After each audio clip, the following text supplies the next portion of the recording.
You know yourself when you go into Google, the first couple are what you look at, and after that you don't even bother with the rest of them because you know that they're probably the best ones, and that's what he'll help you do. So he'll help you get to the top, and it means more searches and more people on your website. Where we see ourselves going in the next 3 to 5 years is more online orders.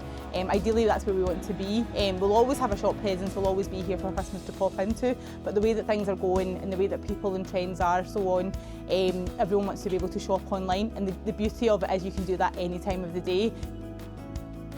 So why I would pick A1 SEO is I was recommended by somebody who was doing my website.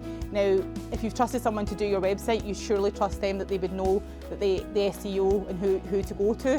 Harry Fraser recommended Graham to me, and honestly I've not looked back. So even though our website itself has evolved and we've changed a lot with that, my SEO has still been Graham since day one.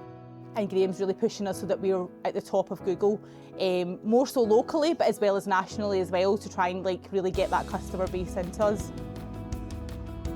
He will explain things to me. There's sometimes I have blonde moments because I'm not really very tech savvy, if you like, all the time, and he'll even know it's stupid questions, but there's no such thing as a stupid question. He always just explains it really well, and he really helps me out.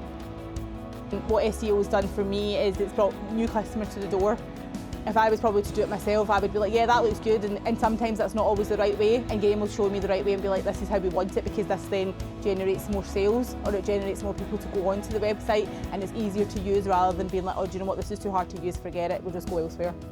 So I do think that what Graham is doing for me is generating sales. So although you're spending X amount onto it, you need to spend that in order to then become as high up in Google as you can, but it's then bringing customers through the door, definitely. You know yourself when you go into Google, the first couple are what you look at, and after that you don't even bother with the rest of them because you know that they're probably the best ones, and that's what he'll help you do. So he'll help you get to the top, and it means more searches and more people on your website. In terms of local competition that I have, I constantly, not constantly, I every so often go on and have a wee nosy to see where I sit compared to them, and definitely the SEO, I don't see them as high up as what I am on Google, definitely not. So Graham knows how my business works. Graham shops with me as well, but also he knows what I'm doing overall as well. So he's linked in with me and understands what I'm looking for and what my business is about. And I feel like that really helps both of us because he's interested in my business and I'm interested in what he's got to offer for the business. With bigger companies you won't get that, so that's why I would pick Graham over anyone else.